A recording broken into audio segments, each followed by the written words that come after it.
ಎಲ್ರಿಗೂ ನಮಸ್ಕಾರ. Key highlights of union ಬಜೆಟ್ಗೆ ಸ್ವಾಗತ. ನಾವಿವತ್ತು ಯೂನಿಯನ್ ಬಜೆಟಲ್ಲಿರುವಂಥ ಹೈಲೈಟ್ಸ್ ಬಗ್ಗೆ ತಿಳ್ಕೊಳ್ಳೋಣ. ಫಸ್ಟು ನಾವು 6 pillars of the union budget ಬಗ್ಗೆ ತಿಳ್ಕೊತಿದ್ದೀವಿ. ಯಾವುದ್ಯಾವುದು 6 ಪಿಲ್ಲರ್ಸ್ ಆಫ್ ಯೂನಿಯನ್ ಬಜೆಟ್ ಅಂದರೆ, ಫಸ್ಟ್ ಒನ್ ಬಂದ್ಬಿಟ್ಟು health and well being, second physical financial capital and infrastructure, third one inclusive development for aspirational India, reinvigorating human capital, innovation and research and development, minimum government and maximum governance. ಏನಿದು 6 pillars ಅಂದರೆ, union ಬಜೆಟಲ್ಲಿ concentrate ಮಾಡ್ತಿರೋಂಥ 6 important ಏರಿಯಾಸಿಗೆ 6 pillars ಅಂತ ಕರಿತೀವಿ. ನಾವು ಈ ಒಂದು ಆರ್ಟಿಕಲಲ್ಲಿ ನಾವು ಈ ಎರಡು ಇಂಪಾರ್ಟೆಂಟ್ ಪಿಲ್ಲರ್ಸ್ ಬಗ್ಗೆ ಕಾನ್ಸಂಟ್ರೇಟ್ ಮಾಡ್ತಿದ್ವಿ. ನೆಕ್ಸ್ಟ್ ಪಾರ್ಟ್ 2ನಲ್ಲಿ ಇನ್ನಿದ್ದ ಪಿಲ್ಲರ್ಸ್ ಬಗ್ಗೆ ಡಿಸ್ಕಸ್ ಮಾಡೋಣ. ಸೊ ಮೊದಲನೇ ಪಿಲ್ಲರ್ ಯಾವುದು? Health and well being. ಅಂದರೆ ನಾವು ಇವಾಗ ಕೋವಿಡ್-19 ಸಿಚುವೇಶನ್ ಇರೋದ್ರಿಂದ ಹೆಲ್ತ್ ಬಗ್ಗೆ ತುಂಬ ಕಾನ್ಸಂಟ್ರೇಟ್ ಮಾಡಬೇಕಾಗಿರೋದು ತುಂಬ ಇಂಪಾರ್ಟೆಂಟ್ ಆಗಿದೆ. ಸೊ ಈ ಕೋವಿಡ್-19 ಸಿಚುವೇಶನಿಂದ ನಮ್ಮ ಇಂಡಿಯಾನ ಹೇಗೆ ಹೊರಗೆ ತರಬೇಕು ಅನ್ನೋದ್ರ ಬಗ್ಗೆ ಅದಕ್ಕೆ ಏನೇನು ಮೆಷರ್ಸ್ ತೊಗೋಬೇಕು ಅನ್ನೋದನ್ನು ಈ ಯೂನಿಯನ್ ಬಜೆಟಲ್ಲಿ ಮೆನ್ಷನ್ ಮಾಡಿದ್ದಾರೆ. ಈ ನೆಕ್ಸ್ಟ್ ಒನ್ ಇಯರ್ ಯಾವ ಥರ ಮೆಷರ್ಸ್ನ ತೊಗೊಂಡು ಈ ನಮ್ಮ ಇಂಡಿಯಾನ ಕೋವಿಡ್-19 ಸಿಚುವೇಶನ್ನಿಂದ ಒಂದು ವೆಲ್ ಬೀಯಿಂಗ್ ಕಂಟ್ರಿಯಾಗಿ ಮಾಡಬೇಕು ಅನ್ನೋದ್ರ ಬಗ್ಗೆ ಈ ಬಜೆಟಲ್ಲಿ ಡಿಸ್ಕಸ್ ಮಾಡಿದ್ದಾರೆ. ಹೆಲ್ತ್ ಆ್ಯಂಡ್ ವೆಲ್ ಬೀಯಿಂಗಿಗೆ ಅಂದರೆ ಹೆಲ್ತ್ ಸೆಕ್ಟರ್ಗೆ ಎಷ್ಟು ಬಜೆಟ್ನ ಮೆನ್ಷನ್ ಮಾಡಿದ್ದಾರೆ ಅಂದರೆ ಎಷ್ಟು ಅಮೌಂಟ್ನ ಕ್ರೆಡಿಟ್ ಮಾಡಿದ್ದಾರೆ ಅಂದರೆ 2,23,846 crore ಅಮೌಂಟ್ನ ಹೆಲ್ತಿಗೋಸ್ಕರ ಎಕ್ಸ್ಪೆಂಡಿಚರ್ ಮಾಡಬೇಕಂತ ಈ ಬಜೆಟಲ್ಲಿ ಡಿಸೈಡ್ ಮಾಡಿದ್ದಾರೆ. ಫಸ್ಟು ಇದನ್ನು ಎಷ್ಟು ಡಿಸೈಡ್ ಮಾಡಿದರು ಅಂದರೆ 94,452 crore ಹೆಲ್ತಿಗೆ ಇನ್ವೆಸ್ಟ್ ಮಾಡಬೇಕಂತ ಲಾಸ್ಟ್ ಇಯರ್ ಡಿಸೈಡ್ ಮಾಡಿದರು. ಬಟ್ ಆದರೆ ಈ ಎಸ್ಟಿಮೇಟಿಗೆ ಬಿಟ್ಟು ಇವಾಗ 2,23,846 crore ಎಕ್ಸ್ಪೆಂಡಿಚರ್ ಆಗಿ ಮಾಡಬೇಕಂತ ಇವರು ಬಜೆಟ್ ಎಸ್ಟಿಮೇಟಲ್ಲಿ ಡಿಸೈಡ್ ಮಾಡಿದ್ದಾರೆ. ಸೊ ಅಂದರೆ ಎಷ್ಟು ಪರ್ಸೆಂಟ್ ಇನ್ಕ್ರೀಸ್ ಆಗಿದೆ ಅವ್ರು ಫಸ್ಟ್ ಡಿಸೈಡ್ ಮಾಡಿದ್ದಕ್ಕೂ ಇವಾಗ ಅದನ್ನು ಅಲಾಟ್ ಮಾಡಿರೋದಕ್ಕೂ ಎಷ್ಟು ಡಿಫ್ರೆನ್ಸ್ ಆಗಿದೆ ಅಂದರೆ 137% ಡಿಫ್ರೆನ್ಸ್ ಆಗಿದೆ. ಅಂದರೆ 137% ಜಾಸ್ತಿ ಅಮೌಂಟ್ನ ಇದಕ್ಕೆ ಅಲಾಟ್ ಮಾಡಿದ್ದಾರೆ ಹೆಲ್ತ್ ಸೆಕ್ಟರ್ಗೆ. ಯಾಕೆಂದರೆ ಇವಾಗ ಹೆಲ್ತ್ ಸೆಕ್ಟರು ತುಂಬ ಕ್ರಿಟಿಕಲ್ ಸ್ಟೇಜಲ್ಲಿರೋದ್ರಿಂದ ಸೊ ನಾವು ಇದಕ್ಕೆ ಬಜೆಟ್ ಅಂದರೆ ಅಮೌಂಟನ್ನು ಅಲೋಕೇಟ್ ಮಾಡೋವಂಥ ಅವಶ್ಯಕತೆ ಇದೆ. ಸೊ ಅದರಿಂದ ಇವರು 137% ಜಾಸ್ತಿ ಅಮೌಂಟನ್ನು ಅಲೋಕೇಟ್ ಮಾಡಿದ್ದಾರೆ. ಏನಕ್ಕೆ ಫೋಕಸ್ ಮಾಡ್ತಿದ್ದಾರೆ, ಯಾವ ಏರಿಯಾನ ಫೋಕಸ್ ಮಾಡ್ತಿದ್ದಾರೆ ಹೆಲ್ತ್ ಸೆಕ್ಟರಲ್ಲಿ ಅಂದರೆ, ಏನಿದೆ ಪ್ರಿವೆಂಟಿವ್ ಅಥವಾ ಕ್ಯೂರೇಟಿವ್ ಅಥವಾ ವೆಲ್ ಬೀಯಿಂಗ್ ಅಂದರೆ ಫಸ್ಟು ಯಾವುದಾದ್ರೂ ಡಿಸೀಸ್ ಬರೋದಕ್ಕೂ ಮುಂಚೆಲೇ ಪ್ರಿವೆಂಟಿವ್ ಮೆಷರ್ಸ್ನ ತೊಗೋಬೇಕು. ಮತ್ತು ಕ್ಯೂರೇಟಿವ್ ಅಂದರೆ ಅದನ್ನು ಕ್ಯೂರ್ ಮಾಡೋದಕ್ಕೆ ಟ್ರೈ ಮಾಡಬೇಕು. ಮತ್ತು ವೆಲ್ ಬೀಯಿಂಗ್ ಅಂದರೆ ಪ್ರತಿಯೊಬ್ಬ ಸಿಟಿಜನ್ಸ್ಗೂ ಒಂದು ವೆಲ್ ಬೀಯಿಂಗ್ ಹೆಲ್ತನ್ನು ಪ್ರೊವೈಡ್ ಮಾಡಬೇಕು. ಅಂದರೆ ಅವರ ಒಂದು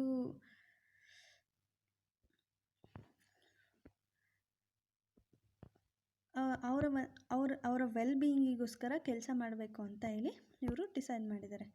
ಏನೇನು ಸ್ಟೆಪ್ಸ್ನ ತೊಗೊಂಡಿದ್ದಾರೆ ಹೆಲ್ತ್ ಸೆಕ್ಟರ್ನಲ್ಲಿ ಇಂಪ್ರೂವ್ಮೆಂಟ್ಸ್ನ ತರೋದಕ್ಕೋಸ್ಕರ ಏನೇನು ಸ್ಟೆಪ್ಸ್ ತೊಗೊಂಡಿದ್ದಾರೆ ಅಂದರೆ, first one vaccines, second health system ಬಗ್ಗೆ ರಿಫಾರ್ಮ್ಸ್ ಮಾಡಿದ್ದಾರೆ. ನೆಕ್ಸ್ಟ್ ಬಂದರೆ ನ್ಯೂಟ್ರಿಷನ್ ಸೆಕ್ಟರಲ್ಲಿ ಇರ್ಬೋದು, universal coverage of water supply ಇರ್ಬೋದು, ಮತ್ತು ಸ್ವಚ್ಛ ಭಾರತ್, ಸ್ವಸ್ಥ Bharat, clean air, scraping policy, ಇಷ್ಟು ಸ್ಟೆಪ್ಸ್ನ ತೊಗೊಂಡು ಹೆಲ್ತ್ ವೆಲ್ ಬೀಯಿಂಗ್ನ ಇನ್ಕ್ರೀಸ್ ಮಾಡೋದಕ್ಕೋಸ್ಕರ ಅವರು ನೋಡ್ತಿದ್ದಾರೆ. ಏನಿದು ವ್ಯಾಕ್ಸಿನ್ಸ್ ಅಂದರೆ 35,000 crore ಫಾರ್ ಕೋವಿಡ್-19 ವ್ಯಾಕ್ಸಿನ್. ಅಂದರೆ ಕೋವಿಡ್-19 ವ್ಯಾಕ್ಸಿನೇಷನ್ಗಂತಾರೆ 35,000 crore ರಿಲೀಸ್ ಮಾಡಿದ್ದಾರೆ. Made in India pneumococcal vaccine to be rolled out across the country from present 5 states to avoid 50,000 children deaths annually. So ಅಂದರೆ ಇವರು ಕೋವಿಡ್-19ಗೋಸ್ಕರ 35,000ನ ಇದು ಮಾಡಿದ್ದಾರೆ. ಮತ್ತು ಈ ವ್ಯಾಕ್ಸಿನ್ಸ್ನ ಪ್ರೊವೈಡ್ ಮಾಡೋದಕ್ಕೋಸ್ಕರ ಏನೇನು ಸ್ಟೆಪ್ಸ್ ಬೇಕೋ ಅದನ್ನೆಲ್ಲನೂ ತೊಗೊತಿದ್ದಾರೆ. ಹೆಲ್ತ್ ಸಿಸ್ಟಮಲ್ಲಿ ಬಂದರೆ 64,180 crore outlay for 6 years for PM Atmanirbhar Swasth Bharat ಯೋಜನಾ. ಅಂದರೆ ಒಂದು ಆತ್ಮನಿರ್ಭರ್ ಸ್ವಸ್ಥ ಭಾರತ್ ಯೋಜನಾ ಅಂತ ತೊಗೊಂಡು ಬಂದಿದ್ದಾರೆ. ಇದಕ್ಕೋಸ್ಕರ 68,180 crore ರಿಲೀಸ್ ಮಾಡಿದ್ದಾರೆ. ಇದೊಂದು centrally sponsored scheme. It is launched in addition to national health ಮಿಷನ್ಗೆ ಅಡಿಷ್ನಲ್ ಆಗಿ ಆತ್ಮನಿರ್ಭರ್ ಸ್ವಸ್ಥ ಭಾರತ್ ಯೋಜನಾನ ಲಾಂಚ್ ಮಾಡಿದ್ದಾರೆ.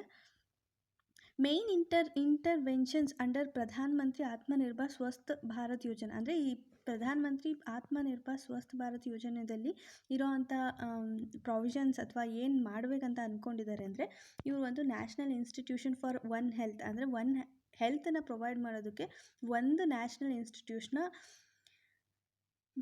ಎಸ್ಟಾಬ್ಲಿಷ್ ಮಾಡಬೇಕಂತ ಅಂದ್ಕೊಂಡಿದ್ದಾರೆ. ಮತ್ತು 17,788 rural and 11,024 urban and health wellness ಸೆಂಟರ್ನ ಎಸ್ಟಾಬ್ಲಿಷ್ ಮಾಡಬೇಕು ಅಂತ ಇದ್ರ ಅಂಡರಲ್ಲಿ ಡಿಸೈಡ್ ಮಾಡಿದ್ದಾರೆ. 4 ರೀಜ್ನಲ್ ನ್ಯಾಷನಲ್ ಇನ್ಸ್ಟಿಟ್ಯೂಟ್ ಫಾರ್ ವೈರಾಲಜಿನ ವೈರಾಲಜಿಗೋಸ್ಕರ 4 ನ್ಯಾಷನಲ್ ಇನ್ಸ್ಟಿಟ್ಯೂಟ್ನ ಎಸ್ಟಾಬ್ಲಿಷ್ ಮಾಡಬೇಕು ಅಂತ ಹೇಳಿ ಡಿಸೈಡ್ ಮಾಡಿದ್ದಾರೆ. 5th health emergency operation centres and 2 mobile hospitals. 15 health emergency operation centres ಇರಬೇಕು ಮತ್ತು 2 ಮೊಬೈಲ್ ಹಾಸ್ಪಿಟಲ್ನ ಎಸ್ಟಾಬ್ಲಿಷ್ ಮಾಡಬೇಕು. Integrated public health lab in all district and 3,382 blocks of public health units in 11 states. ಎಲ್ಲ ಡಿಸ್ಟ್ರಿಕ್ಕಲ್ಲೂ ಇಂಟಿಗ್ರೇಟೆಡ್ ಪಬ್ಲಿಕ್ ಹೆಲ್ತ್ ಲ್ಯಾಬ್ಸು ಮತ್ತು 11 ಸ್ಟೇಟಲ್ಲಿ 3,382 blocks of public health ಯೂನಿಟ್ಸ್ನ establish ಮಾಡಬೇಕು ಅಂತ ಡಿಸೈಡ್ ಮಾಡಿದ್ದಾರೆ. Critical care hospital blocks in 602 districts and 12 central ಇನ್ಸ್ಟಿಟ್ಯೂಷನ್ಸ್ನ establish ಮಾಡಬೇಕು ಅಂತ ಅಂದ್ಕೊಂಡಿದ್ದಾರೆ. Strengthening of the national centre of disease control, ಅಂದರೆ national centre for disease control ಅಂತ ಏನಿದೆ ಇದಕ್ಕೆ ಸ್ಟ್ರೆಂಥನಿಂಗ್ ಮಾಡಬೇಕು. 5 ರೀಜ್ನಲ್ ಬ್ರಾಂಚಸ್ನ ಓಪನ್ ಮಾಡಬೇಕು. 20 ಮೆಟ್ರೋಪಾಲಿಟನ್ ಹೆಲ್ತ್ ಸರ್ವೆಲೆನ್ಸ್ ಯೂನಿಟ್ಸ್ನ ಕೂಡ ಎಸ್ಟಾಬ್ಲಿಷ್ ಮಾಡಬೇಕಂತ ಈ ಸ್ಕೀಮ್ ಅಂಡರಲ್ಲಿ ಡಿಸೈಡ್ ಮಾಡಿದ್ದಾರೆ. Expansion of integrated health information portal, ಅಂದರೆ ಒಂದು ಹೆಲ್ತ್ ಇನ್ಫಾರ್ಮೇಷನ್ನ ಪ್ರೊವೈಡ್ ಮಾಡೋದಕ್ಕೋಸ್ಕರ ಒಂದು ಇಂಟಿಗ್ರೇಟೆಡ್ ಹೆಲ್ತ್ ಇನ್ಫಾರ್ಮೇಷನ್ ಪೋರ್ಟಲ್ನ ಎಸ್ಟಾಬ್ಲಿಷ್ ಮಾಡಬೇಕು. ಎಲ್ಲಿ ಅಂದರೆ ಆಲ್ ಸ್ಟೇಟ್ಸ್ ಮತ್ತು ಯೂನಿಯನ್ ಟೆರಿಟರಿನಲ್ಲಿ. ಏನಕ್ಕೋಸ್ಕರ ಅಂದರೆ ಎಲ್ಲ ಪಬ್ಲಿಕ್ ಹೆಲ್ತ್ ಲ್ಯಾಬ್ಸ್ ಏನಿದೆ ಅದನ್ನೆಲ್ಲನೂ ಕನೆಕ್ಟ್ ಮಾಡೋದಕ್ಕೋಸ್ಕರ ಈ ಇಂಟಿಗ್ರೇಟೆಡ್ ಪಬ್ಲಿಕ್ ಹೆಲ್ತ್ ಇನ್ಫಾರ್ಮೇಷನ್ ಪೋರ್ಟಲ್ನ ಎಸ್ಟಾಬ್ಲಿಷ್ ಮಾಡ್ತಿದ್ದಾರೆ. 70 ನ್ಯೂ ಪಬ್ಲಿಕ್ ಹೆಲ್ತ್ ಯೂನಿಟ್ಸ್ ಇದೆ, ಅದರಲ್ಲಿ 33 ಎಕ್ಸಿಸ್ಟಿಂಗು 17 ನ್ಯೂ ಪಬ್ಲಿಕ್ ಹೆಲ್ತ್ ಯೂನಿಟ್ಸ್ನ ಎಸ್ಟಾಬ್ಲಿಷ್ ಮಾಡಬೇಕು ಮತ್ತು 33 ಎಕ್ಸಿಸ್ಟಿಂಗ್ ಪಬ್ಲಿಕ್ ಹೆಲ್ತ್ ಯೂನಿಟ್ಸ್ನ ಸ್ಟ್ರೆಂಥನ್ ಮಾಡಬೇಕು ಅಂತಲೂ ಅವರು ಹೇಳ್ತಿದ್ದಾರೆ. Regional research platform for WHO south east Asia region, ಅಂದರೆ ಸೌತ್ ಈಸ್ಟ್ ಏಷ್ಯಾ ರೀಜನಲ್ಲಿ ಒಂದು ರಿಸರ್ಚ್ ಪ್ಲ್ಯಾಟ್ಫಾರ್ಮ್ನ ಎಸ್ಟಾಬ್ಲಿಷ್ ಮಾಡಬೇಕು ಅಂತ ಅವರು ಡಿಸೈಡ್ ಮಾಡಿದ್ದಾರೆ. 9 ಬಯೋಸೇಫ್ಟಿ ಲೆವೆಲ್ 3 ಲ್ಯಾಬೊರೇಟರೀಸ್ನೂ ಕೂಡ ಎಸ್ಟಾಬ್ಲಿಷ್ ಮಾಡ್ತಿದ್ದಾರೆ. ನ್ಯೂಟ್ರಿಷನ್ನ ಪ್ರೊವೈಡ್ ಮಾಡೋದಕ್ಕೋಸ್ಕರ ಏನು ಸ್ಕೀಮ್ನ ಲಾಂಚ್ ಮಾಡಿದ್ದಾರೆ ಅಂದರೆ ಮಿಷನ್ ಪೋಷನ್ 2.0 ಲಾಂಚ್ ಮಾಡಿದ್ದಾರೆ. ಅಂದರೆ ಆಲ್ರೆಡಿ ನಮಗೆ ಪೋಷನ್ ಸ್ಕೀಮ್ ಇದೆ, ಸೊ ಅದ್ರದ್ದು ಸೆಕೆಂಡ್ ವರ್ಷನ್ 2.0ನ ಲಾಂಚ್ ಮಾಡಬೇಕಂತ ಡಿಸೈಡ್ ಮಾಡಿದ್ದಾರೆ. ಇದರ ಅಂಡರಲ್ಲಿ ಏನು ಮಾಡ್ತಿದ್ದಾರೆ ಅಂದರೆ ನ್ಯೂಟ್ರಿಷನಲ್ ಕಂಟೆಂಟು ಮತ್ತು ಡೆಲಿವರಿ, ಔಟ್ರೀಚ್ ಆ್ಯಂಡ್ ಔಟ್ಕಮ್, ಅಂದರೆ ನ್ಯೂಟ್ರಿಷನಲ್ ಕಂಟೆಂಟ್ ಎಲ್ರಿಗೂ ಸಿಗಬೇಕು ಅನ್ನೋದಕ್ಕೋಸ್ಕರ, ಮತ್ತು ಅದಕ್ಕೆ ಯಾವ ಥರ ಸಿಗ್ತಿದೆ, ಯಾವ ಥರ ಡೆಲಿವರ್ ಮಾಡಬೇಕು, ಅದನ್ನು ಎಲ್ರಿಗೂ ಯಾವ ಥರ ರೀಚ್ ಆಗೋ ಥರ ಮಾಡಬೇಕು, ಅದ್ರದ್ದು ಔಟ್ಕಮ್ ಹೆಂಗಿರಬೇಕು ಅನ್ನೋದು ಅದೆಲ್ಲನೂ ಸ್ಟ್ರೆಂಥನ್ ಮಾಡಬೇಕು ಅಂತ ಹೇಳಿ ಇದರಲ್ಲಿ ಡಿಸೈಡ್ ಮಾಡಿದ್ದಾರೆ. Merging of supplementary nutrition programme and Poshan Abhiyan, ಈಗ ಸಪ್ಲಿಮೆಂಟ್ರಿ ನ್ಯೂಟ್ರಿಷನ್ ಪ್ರೋಗ್ರಾಮ್ ಇದೆ ಅದು ಮತ್ತು ಪೋಷನ್ ಅಭಿಯಾನ ಎರಡನ್ನೂ ಮರ್ಜ್ ಮಾಡಬೇಕಂತ ಡಿಸೈಡ್ ಮಾಡಿದ್ದಾರೆ. Intensified strategy to be adopted to improve the nutritional outcome across 112 aspirational districts, ಅಂದರೆ ಎಲ್ಲಿ ಆಸ್ಪಿರೇಷನಲ್ ಡಿಸ್ಟ್ರಿಕ್ಟ್ಸ್ ಅಂತ ಏನು ಸೆಲೆಕ್ಟ್ ಮಾಡಿದ್ದಾರೆ ಅಲ್ಲೆಲ್ಲನೂ ನ್ಯೂಟ್ರಿಷನ್ನ ಇಂಪ್ರೂವ್ ಮಾಡೋದಕ್ಕೋಸ್ಕರ ಏನೇನು ಸ್ಟ್ರಾಟಜಿ ಬೇಕೋ ಅದನ್ನು ಇಂಟೆನ್ಸಿಫೈ ಮಾಡಿ ಅಡಾಪ್ಟ್ ಮಾಡ್ಕೋಬೇಕು ಅಂತ ಹೇಳ್ತಿದ್ದಾರೆ. Universal coverage of water supply, ಅಂದರೆ 2,87,000 crore over 5 years for Jal Jeevan mission. Jal Jeevan ಮಿಷನ್ನ ಅರ್ಬನ್ ಏರಿಯಾದಲ್ಲಿ ಅದನ್ನು ಅಡಾಪ್ಟ್ ಮಾಡೋದಕ್ಕೋಸ್ಕರ 2,87,000 crore ರಿಲೀಸ್ ಮಾಡಿದ್ದಾರೆ. ಇದು ಏನು ಮಾಡುತ್ತೆ ಅಂದರೆ 2.8 crore ಹೌಸ್ ಹೋಲ್ಡಿಗೆ ಟ್ಯಾಪ್ ಕನೆಕ್ಷನ್ನ ಪ್ರೊವೈಡ್ ಮಾಡೋದಕ್ಕೋಸ್ಕರ ಇದನ್ನು ರಿಲೀಸ್ ಮಾಡಿದ್ದಾರೆ. ಇದರಿಂದ ಏನಾಗುತ್ತೆ, universal water supply in all 4,378 urban local bodies, ಏನು ಅರ್ಬನ್ ಲೋಕಲ್ ಬಾಡೀಸ್ ಇದೆ ಅದರಲ್ಲಿ 4,378 ಅರ್ಬನ್ ಲೋಕಲ್ ಬಾಡೀಸಲ್ಲಿ ಯಾರ್ಯಾರಿದೆ ಅದೆಲ್ಲರಿಗೂ ಯೂನಿವರ್ಸಲ್ ವಾಟರ್ ಸಪ್ಲೈನ ಪ್ರೊವೈಡ್ ಮಾಡಬೇಕು ಅಂತ ಹೇಳಿಬಿಟ್ಟು ಇವರು ಹೇಳ್ತಿದ್ದಾರೆ. ಲಿಕ್ವಿಡ್ ವೇಸ್ಟ್ ಮ್ಯಾನೇಜ್ಮೆಂಟ್ನೂ ಕೂಡ ಇವರು ಕಾನ್ಸಂಟ್ರೇಟ್ ಮಾಡ್ತಿದ್ದಾರೆ. ಅಂದರೆ 500 ಅಮೃತ್ ಸಿಟೀಸ್ ಅಂತ ಏನಿದೆ ಇಲ್ಲಿ ಲಿಕ್ವಿಡ್ ವೇಸ್ಟ್ ಮ್ಯಾನೇಜ್ಮೆಂಟನ್ನು ಕೂಡ ಎನ್ಶೂರ್ ಮಾಡಬೇಕು. ಯೂನಿವರ್ಸಲ್ ವಾಟರ್ ಸಪ್ಲೈನೂ ಕೂಡ ಈ 4,378 ಅರ್ಬನ್ ಲೋಕಲ್ ಬಾಡೀಸಲ್ಲಿ ಪ್ರೊವೈಡ್ ಮಾಡಬೇಕು. 2.86 crore ಹೌಸ್ ಹೋಲ್ಡ್ಗೆ ಟ್ಯಾಪ್ ಕನೆಕ್ಷನ್ ಕೊಡಬೇಕು ಅಂತ ಈ ಜಲ್ ಜೀವನ್ ಮಿಷನ್ ಅಂಡರಲ್ಲಿ ಹೇಳ್ತಿದ್ದಾರೆ. ಇದನ್ನೇ ನಾವು universal coverage of water supply ಅಂತ ಕರಿತೀವಿ. ಪೋಷನ್ ಮಿಷನ್ ಅಂದರೆ ನ್ಯೂಟ್ರಿಷನ್ ಸಪ್ಲೈ, ಅಂದರೆ ಎಲ್ಲರಿಗೂ 112 ಆಸ್ಪಿರೇಷನಲ್ ಡಿಸ್ಟ್ರಿಕ್ಟ್ಸ್ ಅಂತ ಏನು ಸೆಲೆಕ್ಟ್ ಮಾಡಿದ್ದಾರೆ ಆ ಎಲ್ಲ ಡಿಸ್ಟ್ರಿಕ್ಕಲ್ಲೂ ನ್ಯೂಟ್ರಿಷನಲ್ಲಿ ಅಲ್ಲಿರೋ ಅಂಥ ಪೀಪಲ್ಸಿಗೆ ನ್ಯೂಟ್ರಿಷನ್ನ ಪ್ರೊವೈಡ್ ಮಾಡಿ ಅವರಿಗೆ ಮಾಲ್ ನ್ಯೂಟ್ರಿಷನ್ನ ತಡಿಬೇಕು ಅನ್ನೋ ಒಂದು ಉದ್ದೇಶದಿಂದ ಇದನ್ನು ಮಾಡ್ತಿದ್ದಾರೆ. ಅಂದರೆ ಪ್ರತಿಯೊಬ್ಬರಿಗೂ ನ್ಯೂಟ್ರಿಷನ್ ಫುಡ್ ಸಿಗಬೇಕು ಅನ್ನೋದು ಈ ಮಿಷನ್ನ ಒಂದು ಉದ್ದೇಶ ಆಗಿದೆ. ಸ್ವಚ್ಛ ಭಾರತ್ ಸ್ವಸ್ಥ ಭಾರತ್ ಅಂದರೆ 1,41,678 crore for 5 years for urban Swachh Bharat mission 2.0. ಅಂದರೆ ಇದೊಂದು ಸ್ವಚ್ಛ ಭಾರತ್ ಮಿಷನ್ 2.0ಗೆ ಇಷ್ಟು ಅಮೌಂಟನ್ನ ರಿಲೀಸ್ ಮಾಡಿದ್ದಾರೆ. 1,41,678 5 ವರ್ಷಕ್ಕೆ. ಇದ್ರದ್ದು ಮೇನ್ ಇಂಟರ್ವೆನ್ಷನ್ ಏನಂದರೆ ಇದನ್ನು ಸ್ಲಡ್ಜ್ ಮ್ಯಾನೇಜ್ಮೆಂಟ್ ಮಾಡಬೇಕು, ಸ್ಲಡ್ಜ್ ಮ್ಯಾನೇಜ್ಮೆಂಟ್ ಮಾಡಬೇಕು ಮತ್ತು ವೇಸ್ಟ್ ವಾಟರ್ ಟ್ರೀಟ್ಮೆಂಟ್ನ ಮಾಡಬೇಕು. ಅದಕ್ಕೋಸ್ಕರ ಇದನ್ನು ತೊಗೊಂಡು ಬಂದಿದ್ದಾರೆ. ಮತ್ತು ಸೋರ್ಸ್ ಸೆಗ್ರಿಗೇಷನ್ ಆಫ್ ಗಾರ್ಬೇಜ್ ಅಂದರೆ ಸೋರ್ಸ್ ಎಲ್ಲಿರುತ್ತೆ ಅಲ್ಲೇ ಅದನ್ನು ಸೆಗ್ರಿಗೇಟ್ ಮಾಡಿ ಕಲೆಕ್ಟ್ ಮಾಡಬೇಕು. ಸಿಂಗಲ್ ಯೂಸ್ ಪ್ಲಾಸ್ಟಿಕ್ ಏನಿದೆ ಅದನ್ನು ರೆಡ್ಯೂಸ್ ಮಾಡಬೇಕು. ಏರ್ ಪೊಲ್ಯೂಷನ್ನ ರೆಡ್ಯೂಸ್ ಮಾಡಬೇಕು by managing waste and construction and demolition activities. ವೇಸ್ಟ್ನ ಮ್ಯಾನೇಜ್ ಮಾಡೋದ್ರ ಮೂಲಕ ಅಥವಾ ಒಂದು ಕನ್ಸ್ಟ್ರಕ್ಷನಿಂದ ಅಥವಾ ಡೆಮಾಲಿಷನ್ ಆ್ಯಕ್ಟಿವಿಟೀಸಿಂದ ಏನು ಮಾಡಬೇಕು, ಏರ್ ಪೊಲ್ಯೂಷನ್ನ ಕಡಿಮೆ ಮಾಡಬೇಕು. Bioremediation of all legacy dump sites ಅಂದರೆ ಎಲ್ಲಿ ಡಂಪ್ ಸೈಟ್ಸ್ ಏನಿರುತ್ತೆ ಅಲ್ಲೆಲ್ಲ ಬಯೋ ರೆಮಿಡಿಯೇಷನ್ನ ಮಾಡಬೇಕಾಗತ್ತೆ. ಸೊ ಇದು ಸ್ವಚ್ಛ ಭಾರತ್ ಸ್ವಸ್ಥ ಭಾರತ್ ಅಂಡರಲ್ಲಿ ಮಾಡಬೇಕಾಗಿರೋಂಥ ಕೆಲಸಗಳು. ಸೊ ಇದನ್ನೆಲ್ಲ ಮಾಡೋದಕ್ಕೋಸ್ಕರ 1,41,678 crores ಅಮೌಂಟನ್ನು ಮೇಂಟೈನ್ ಮಾಡಿದೆ. ಅಂದರೆ ಒಂದು ಸ್ಲಡ್ಜ್ ಮ್ಯಾನೇಜ್ಮೆಂಟ್ ಮಾಡಬೇಕು, ವೇಸ್ಟ್ ವಾಟರ್ ಟ್ರೀಟ್ಮೆಂಟ್ ಮಾಡಬೇಕು, ಸೋರ್ಸ್ ಸೆಗ್ರಿಗೇಷನ್ ಮಾಡಬೇಕು, ಸಿಂಗಲ್ ಯೂಸ್ ಪ್ಲಾಸ್ಟಿಕ್ನ ರೆಡ್ಯೂಸ್ ಮಾಡಬೇಕು, ಏರ್ ಪೊಲ್ಯೂಷನ್ನ ರೆಡ್ಯೂಸ್ ಮಾಡಬೇಕು, ಬಯೋ ರೆಮಿಡೇಷನ್ನ ಮಾಡಬೇಕು ಎಲ್ಲಿ ಡಂಪ್ ಸೈಟ್ಸಲ್ಲಿ. ಇದಿಷ್ಟು ಪಾಯಿಂಟ್ಸು. ನೆಕ್ಸ್ಟು ಕ್ಲೀನ್ ಏರ್ನ ಪ್ರೊವೈಡ್ ಮಾಡೋದಕ್ಕೋಸ್ಕರ ಏನು ಮಾಡ್ತಿದ್ದಾರೆ, ಅರ್ಬನ್ ಸೆಂಟರ್ಸ್ ಏನಿದೆ ಅಂದರೆ $1 million+ ಪಾಪ್ಯುಲೇಷನ್ ಸೆಂಟರ್ ಏನಿದೆ ಅಲ್ಲಿ ಏರ್ ಪೊಲ್ಯೂಷನ್ನ ಟ್ಯಾಕಲ್ ಮಾಡಬೇಕು. ಇದಕ್ಕೋಸ್ಕರ ಏನು ಮಾಡಿದ್ದಾರೆ 2,217 crores ರಿಲೀಸ್ ಮಾಡಿದ್ದಾರೆ. 42 ಅರ್ಬನ್ ಸೆಂಟರಲ್ಲಿ ಏರ್ ಪೊಲ್ಯೂಷನ್ನ ರೆಡ್ಯೂಸ್ ಮಾಡಬೇಕು ಅಂತ ಹೇಳಿ ಈ ಅಮೌಂಟನ್ನು ರಿಲೀಸ್ ಮಾಡಿದ್ದಾರೆ. ಮತ್ತು ಸ್ಕ್ರ್ಯಾಪಿಂಗ್ ಪಾಲಿಸಿ ಏನಿದು ಸ್ಕ್ರ್ಯಾಪಿಂಗ್ ಪಾಲಿಸಿ ಅಂದರೆ ಇದೊಂದು voluntary vehicle scrapping policy to phase out the old and unfit vehicles. ಅಂದರೆ ಯಾವುದ್ಯಾವುದು ವೆಹಿಕಲ್ಸ್ ಇದೆ, ಓಲ್ಡ್ ವೆಹಿಕಲ್ಸ್ ಇದೆ, ಅನ್ಫಿಟ್ ವೆಹಿಕಲ್ ಇದೆ, ಅದರಿಂದ ಜಾಸ್ತಿ ಪೊಲ್ಯೂಷನ್ ಆಗ್ತಿದೆ ಅಂತಂದರೆ ಆ ವೆಹಿಕಲ್ಸ್ನ ಸ್ಕ್ರ್ಯಾಪ್ ಮಾಡಬೇಕು. ಅಂದರೆ ವಾಲಂಟರಿ ವೆಹಿಕಲ್ ಸ್ಕ್ರ್ಯಾಪಿಂಗ್ ಪಾಲಿಸಿ ಇದನ್ನು ವಾಲಂಟರಿ ಆಗಿರುತ್ತೆ. ಯಾವುದೇ ರೀತಿಯಾದಂಥ ಬಲವಂತದಿಂದ ಈ ಸ್ಕ್ರ್ಯಾಪಿಂಗ್ ಪಾಲಿಸಿನ ಜನರ ಮೇಲೆ ಹೇರೋ ಆಗಿಲ್ಲ. ಸೊ ಇದರಲ್ಲಿ ಏನು ಮಾಡ್ತಾರೆ ಅಂದರೆ ಫಿಟ್ನೆಸ್ ಟೆಸ್ಟ್ನ ಮಾಡ್ತಾರೆ. ಅಂದರೆ ಆಟೋಮೇಟೆಡ್ ಫಿಟ್ನೆಸ್ ಸೆಂಟರ್ಸ್ ಇರುತ್ತೆ, ಅಲ್ಲಿ ಫಿಟ್ನೆಸ್ ಟೆಸ್ಟ್ನ ಮಾಡ್ತಾರೆ. ಯಾವ ಥರ ಅಂದರೆ ಪರ್ಸ್ನಲ್ ವೆಹಿಕಲ್ಸಿಗಾದರೆ 20 yearsಗೆ ಒನ್ಸ್ ಮಾಡ್ತಾರೆ, ಆಫ್ಟರ್ 20 years ಆಗಿರಿದ್ರೆ ಅದನ್ನು ಮಾಡ್ತಾರೆ. ಕಮರ್ಷಿಯಲ್ ವೆಹಿಕಲ್ಸಿಗಾದರೆ ಆಫ್ಟರ್ 15 years ಆದಮೇಲೆ ಈ ಫಿಟ್ನೆಸ್ ಸೆಂಟರ್ನ ಟೆಸ್ಟ್ನ ಮಾಡ್ತಾರೆ. ಈ ಫಿಟ್ನೆಸ್ ಟೆಸ್ಟಲ್ಲಿ ಅದು ಪಾಸ್ ಆಗಿಲ್ಲ ಅಂದರೆ ಅದನ್ನು ಸ್ಕ್ರ್ಯಾಪಿಂಗಿಗೆ ಕೊಡಬೇಕಾಗುತ್ತೆ. ಯಾಕೆಂದರೆ ಅದು ಕರೆಕ್ಟಾಗಿ ಮೇಂಟೈನ್ ಆಗಿದೆಯೋ ಇಲ್ವೋ, ಅದರಿಂದ ಪೊಲ್ಯೂಷನ್ ಆಗ್ತಿದೆಯೋ ಇಲ್ವೋ ಅಂತ ಎಲ್ಲ ಚೆಕ್ ಮಾಡ್ತಾರೆ. ನೆಕ್ಸ್ಟು ಸೆಕೆಂಡ್ ಪಿಲ್ಲರ್ ಯಾವುದು ಅಂದರೆ physical, financial, capital and infrastructure.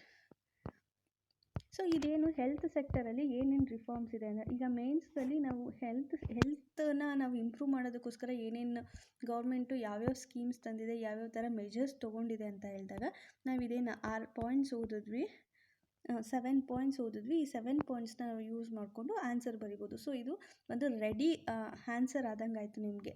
Mains answer ರೈಟಿಂಗಲ್ಲಿ health ಸೆಕ್ಟರಲ್ಲಿ ಏನೇನು ರಿಫಾರ್ಮ್ಸ್ ತೊಗೊಂಡು ಬಂದಿದೆ, ಹೆಲ್ತನ್ನ ಇಂಪ್ರೂವ್ ಮಾಡೋದಕ್ಕೆ ಏನೇನು ಮೆಜರ್ಸ್ನ ತೊಗೊಂಡಿದೆ ಅಂತ ಹೇಳಿದಾಗ ನೀವು ಈ ಪಾಯಿಂಟ್ಸ್ನ ಯೂಸ್ ಮಾಡ್ಕೋಬೋದು. So next second point physical, financial, capital and infrastructure. ಅಂದರೆ ಇನ್ಫ್ರಾಸ್ಟ್ರಕ್ಚರ್ ಇರ್ಬೋದು, ಫೈನಾನ್ಷಿಯಲ್ ಕ್ಯಾಪಿಟಲ್ನ ಇಂಪ್ರೂವ್ ಮಾಡೋದಕ್ಕೋಸ್ಕರ ಇರ್ಬೋದು, ಇಲ್ಲ ಫಿಸಿಕಲ್ ಕ್ಯಾಪಿಟಲ್ನ ಇಂಪ್ರೂವ್ ಮಾಡೋದಕ್ಕೋಸ್ಕರ ಆಗಿರ್ಬೋದು, ಯಾವ್ಯಾವ ಥರ ಮೆಷರ್ಸ್ ತೊಗೊಂಡಿದ್ದಾರೆ ಅಂತ ಹೇಳಿ.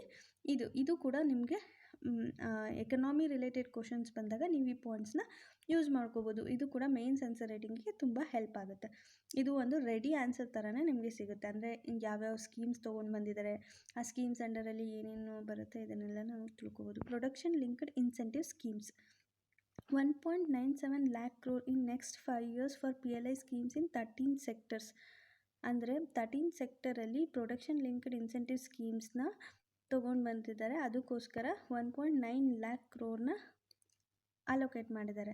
To create and nurture manufacturing global campaigns. ಅಂದರೆ ಮ್ಯಾನುಫ್ಯಾಕ್ಚರಿಂಗ್ ಗ್ಲೋಬಲ್ ಕ್ಯಾಂಪೇನ್ಸ್ನ ಕ್ರಿಯೇಟ್ ಮಾಡೋದಕ್ಕೋಸ್ಕರ, ನರ್ಚರ್ ಮಾಡೋದಕ್ಕೋಸ್ಕರ ಇದನ್ನು ತೊಗೊಂಡು ಬಂದಿದ್ದಾರೆ. ಏನಕ್ಕೋಸ್ಕರ ಅಂದರೆ ಆತ್ಮನಿರ್ಭರ್ ಭಾರತ್ ಅಂಡರಲ್ಲಿ ಇದನ್ನು ತೊಗೊಂಡು ಬಂದಿದ್ದಾರೆ. To help manufacturing companies become an integral part of global supply chain possesses a competence and cutting edge technology. So ಇದೇನಾಗಿದೆ, ಒಂದು ಗ್ಲೋಬಲ್ ಸಪ್ಲೈ ಚೈನ್ ಆಗಿದೆ. ಇದರಿಂದ ಏನಾಗುತ್ತೆ, ಕಟಿಂಗ್ ಎಡ್ಜ್ ಟೆಕ್ನಾಲಜಿ ಮತ್ತು ಕೋರ್ ಕಾಂಪಿಟೆನ್ಸ್ನ ಇನ್ಕ್ರೀಸ್ ಮಾಡೋದಕ್ಕೋಸ್ಕರ ಇದನ್ನು ತೊಗೊಂಡು ಬಂದಿದ್ದಾರೆ. It's to bring scale and size in key ಸೆಕ್ಟರ್ಸಲ್ಲಿ ಸ್ಕೇಲ್ ಮತ್ತು ಸೈಜ್ನ ಮಾಡೋದಕ್ಕೋಸ್ಕರನೂ ಇದನ್ನು ತೊಗೊಂಡು ಬಂದಿದ್ದಾರೆ. ಯೂತ್ಸಿಗೆ ಜಾಬ್ನ ಪ್ರೊವೈಡ್ ಮಾಡೋದಕ್ಕೋಸ್ಕರನೂ ಇದನ್ನು ತೊಗೊಂಡು ಬಂದಿದ್ದಾರೆ. It is a mega investment textile park scheme in addition to PLI. ಇದು ಒಂದು ಟೆಕ್ಸ್ಟೈಲಲ್ಲಿ ಏನೇನು ಇಂಪ್ರೂವ್ಮೆಂಟ್ ಆಗಿದೆ ಅಂದರೆ, ಒಂದು ಮೆಗಾ ಇನ್ವೆಸ್ಟ್ಮೆಂಟ್ ಟೆಕ್ಸ್ಟೈಲ್ ಪಾರ್ಕ್ನ ಕ್ರಿಯೇಟ್ ಮಾಡಿದ್ದಾರೆ, ಅಂದರೆ ತೊಗೊಂಡು ಬಂದಿದ್ದಾರೆ. ಇದರಿಂದ PLI ಜೊತೆಗೆ ಮೆಗಾ ಇನ್ವೆಸ್ಟ್ಮೆಂಟ್ ಟೆಕ್ಸ್ಟೈಲ್ ಪಾರ್ಕ್ಸ್ನ ತೊಗೊಂಡು ಬಂದಿದ್ದಾರೆ. ಇದರಿಂದ 7 ಟೆಕ್ಸ್ಟೈಲ್ ಪಾರ್ಕ್ಸ್ನ ಎಸ್ಟಾಬ್ಲಿಷ್ ಮಾಡ್ತಿದ್ದಾರೆ. ಯಾವಾಗ ಅಂದರೆ ಓವರ್ 3 ಇಯರ್ಸಲ್ಲಿ 7 ಟೆಕ್ಸ್ಟೈಲ್ ಪಾರ್ಕ್ಸ್ನ ಎಸ್ಟಾಬ್ಲಿಷ್ ಮಾಡ್ತಾರೆ. ಸೊ ಇದರಿಂದ ಏನಾಗುತ್ತೆ, textile industry to become globally competitive and attract large investment and boost employment generation and exports. So ಈ ಟೆಕ್ಸ್ಟೈಲ್ ಪಾರ್ಕ್ಸ್ನ ತೊಗೊಂಡು ಬರೋದ್ರ ಮೂಲಕ ಇದನ್ನು ಗ್ಲೋಬಲಿ ಕಾಂಪಿಟೇಟಿವ್ ಮಾಡಬೇಕು ಟೆಕ್ಸ್ಟೈಲ್ನ, ಮತ್ತು ಅದನ್ನು ಲಾರ್ಜ್ ಇನ್ವೆಸ್ಟ್ಮೆಂಟ್ ಅದಕ್ಕೆ ಬರಬೇಕು, ಎಂಪ್ಲಾಯ್ಮೆಂಟ್ ಜನ್ರೇಷನ್ ಆಗಬೇಕು, ಎಕ್ಸ್ಪೋರ್ಟ್ಸ್ ಜಾಸ್ತಿ ಆಗಬೇಕು ಅನ್ನೋ ಉದ್ದೇಶದಿಂದ ಈ ಟೆಕ್ಸ್ಟೈಲ್ ಪಾರ್ಕ್ಸ್ನ ತೊಗೊಂಡು ಬಂದಿದ್ದಾರೆ. ಇನ್ಫ್ರಾಸ್ಟ್ರಕ್ಚರ್ ಅಂದರೆ national infrastructure pipeline expanded to 7,400 project, around 2,217 project worth of 1.1 lakh crore completed. Measures in 3 trust areas to increase funding of NIP. ಅಂದರೆ ಇನ್ಫ್ರಾಸ್ಟ್ರಕ್ಚರ್, ನ್ಯಾಷನಲ್ ಪೈಪ್ಲೈನ್ ಇನ್ಫ್ರಾಸ್ಟ್ರಕ್ಚರ್ ಪ್ರಾಜೆಕ್ಟನ್ನ ತೊಗೊಂಡು ಬರೋದ್ರ ಮೂಲಕ 7,400 ಪ್ರಾಜೆಕ್ಟ್ರಿಗೆ ಇದನ್ನು ಎಕ್ಸ್ಪ್ಯಾಂಡ್ ಮಾಡಿದ್ದಾರೆ. 217 ಪ್ರಾಜೆಕ್ಟಿಗೆ 1.1 lakh crore 217 ಪ್ರಾಜೆಕ್ಟ್ನ 1.1 lakh crore ಕಂಪ್ಲೀಟ್ ಮಾಡಿದ್ದಾರೆ. ಇನ್ನು ರಿಮೈನಿಂಗ್ನ ಕಂಪ್ಲೀಟ್ ಮಾಡಬೇಕಾಗಿದೆ. ಇದಕ್ಕೋಸ್ಕರ ಏನೇನು ಮೆಷರ್ಸ್ ತೊಗೊಂಡಿದ್ದಾರೆ ಫಂಡಿಂಗ್ನ ಜಾಸ್ತಿ ಮಾಡೋದಕ್ಕೋಸ್ಕರ ಅಂದರೆ, ಒಂದು ಇನ್ಸ್ಟಿಟ್ಯೂಷನಲ್ ಸ್ಟ್ರಕ್ಚರ್ನ ಕ್ರಿಯೇಟ್ ಮಾಡಿದ್ದಾರೆ. ಇನ್ನೊಂದು ಮಾನಿಟೈಸಿಂಗ್ ಆಫ್ ಅಸೆಟ್ಸ್, ಅಂದರೆ big thrust on monetising ಅಸೆಟ್ಸ್ನ monetize ಮಾಡೋದ್ರ ಮೂಲಕ.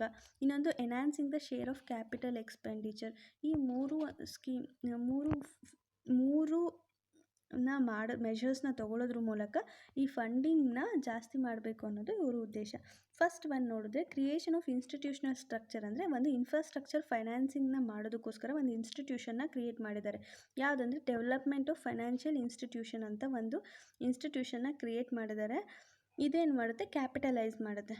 ಸೊ ಇದೇನು ಮಾಡುತ್ತೆ, ಲೋನ್ಸ್ನ ಪ್ರೊವೈಡ್ ಮಾಡಿದೆ 20,000 crore to set up and capitalise a development financial institution. ನಾವೇನಾದರೂ ಒಂದು ಡೆವಲಪ್ಮೆಂಟ್ ಫೈನಾನ್ಷಿಯಲ್ ಇನ್ಸ್ಟಿಟ್ಯೂಷನ್ ಸೆಟಪ್ ಮಾಡಬೇಕಂದ್ರೆ ನಮ್ಮ ಹತ್ರ 20,000 crore ಇರಬೇಕು. ಆವಾಗ ನಾವು ಕೂಡ ಒಂದು ಡೆವಲಪ್ಮೆಂಟ್ ಫೈನಾನ್ಷಿಯಲ್ ಇನ್ಸ್ಟಿಟ್ಯೂಷನ್ನ ಸೆಟಪ್ ಮಾಡ್ಬೋದು, ಕ್ಯಾಪಿಟಲ್ ಮಾಡ್ಬೋದು. ಇದರಿಂದ ಏನಾಗುತ್ತೆ, ಅಂದರೆ ಇದನ್ನು ಸೆಟಪ್ ಮಾಡೋದಕ್ಕೋಸ್ಕರನೇ 20,000 crore ಅಲಾಟ್ ಮಾಡಿದ್ದಾರೆ. ಇದು ಏನಂದರೆ, it act as a provider, enabler and catalyst for the infrastructure financing. ಅಂದರೆ ಇದು ಇನ್ಫ್ರಾಸ್ಟ್ರಕ್ಚರ್ ಫೈನಾನ್ಸಿಗೆ ಇವರು ಇನ್ಫ್ರಾಸ್ಟ್ರಕ್ಚರ್ ಫೈನಾನ್ಸಿಂಗ್ನು ಪ್ರೊವೈಡ್ ಮಾಡ್ತಾರೆ, ಮತ್ತು ಪ್ರೊವೈಡ್ ಮಾಡೋರ್ಗೂ ಎನೇಬಲ್ ಮಾಡ್ತಾರೆ. ಒಂದು ಕ್ಯಾಟಲಿಸ್ಟ್ ಥರನೂ ಇದು ವರ್ಕ್ ಆಗುತ್ತೆ ಅಂತ ಹೇಳ್ತಿದ್ದಾರೆ. ಮತ್ತು 5 lakh crore lending portfolio to be created under the proposed DFI in 3 years. ಇದರ ಅಂಡರಲ್ಲಿ 3 yearsಲ್ಲಿ 5 lakh crore ಲೆಂಡ್ ಮಾಡೋವಂಥ ಒಂದು ಪೋರ್ಟ್ಫೋಲಿಯೋನು ಕೂಡ ಕ್ರಿಯೇಟ್ ಮಾಡಬೇಕು ಅಂತ ಹೇಳ್ತಿದ್ದಾರೆ. ಡೆಪ್ಟ್ ಫೈನಾನ್ಸಿಂಗ್ ಬೈ ಫಾರಿನ್ ಪೋರ್ಟ್ಫೋಲಿಯೋ, ಅಂದರೆ ಫಾರಿನ್ ಪೋರ್ಟ್ಫೋಲಿಯೋದವರು ಡೆಪ್ಟ್ ಫೈನಾನ್ಸ್ನ ಮಾಡ್ಬೋದು. To enable by amending INV-ITs and RE-ITs legislation. ಮತ್ತು ಇನ್ವೆಸ್ಟ್ಮೆಂಟ್ ITs ಮತ್ತು RE-ITsನ ಎನೇಬಲ್ ಮಾಡೋದ್ರ ಮೂಲಕ ಡೆಪ್ಟ್ ಫೈನಾನ್ಸ್ನಿಂದ ಫಾರಿನ್ ಪೋರ್ಟ್ಫೋಲಿಯೋ ಇನ್ವೆಸ್ಟರ್ಸು ಕೂಡ ಮಾಡ್ಬೋದು ಅಂತ ಹೇಳ್ತಿದ್ದಾರೆ.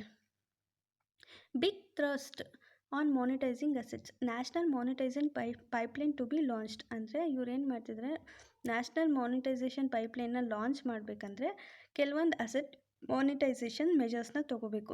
ಏನಂದರೆ 5 ಆಪರೇಷನಲ್ ಟೋಲ್ ರೋಡ್, ಅಂದರೆ 5,000 crore ವರ್ತಲ್ಲಿ 5 ಆಪರೇಷನಲ್ ಟೋಲ್ ರೋಡ್ಸ್ನ ಎಸ್ಟಾಬ್ಲಿಷ್ ಮಾಡಬೇಕು. And it is transferred to the NHAINVIT NHAI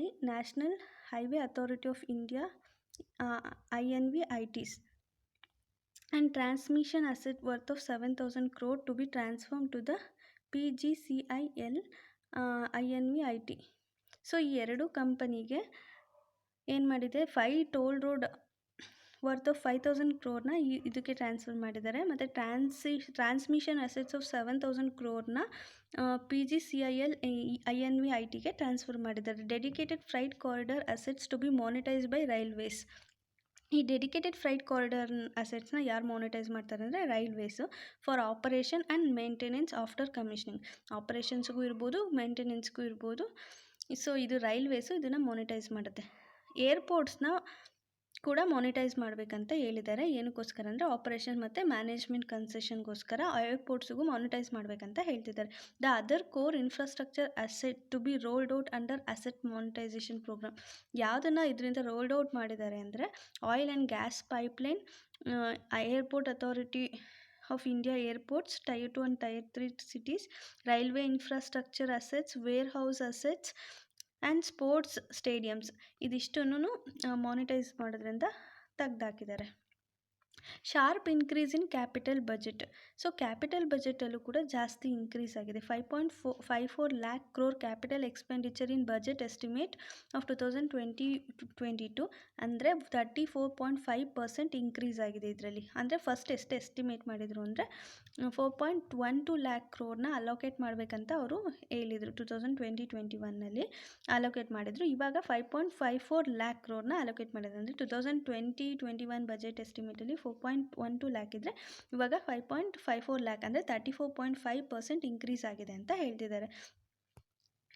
roads and highway infrastructure ಅಂದರೆ ರೋಡ್ಸ್ ಮತ್ತು ಹೈವೇ ಇನ್ಫ್ರಾಸ್ಟ್ರಕ್ಚರ್ಗೆ ಯಾವ್ಯಾವ ಥರ ಏನೇನು ಸ್ಕೀಮ್ ತೊಗೊಂಬಂದಿದ್ದಾರೆ, ಯಾವ್ಯಾವ ಥರ ಸಪೋರ್ಟ್ ಮಾಡ್ತಿದ್ದಾರೆ ಅಂದರೆ 1,18,101 lakh crore ಇದಕ್ಕೆ ಅಲಾಟ್ ಮಾಡಿದ್ದಾರೆ.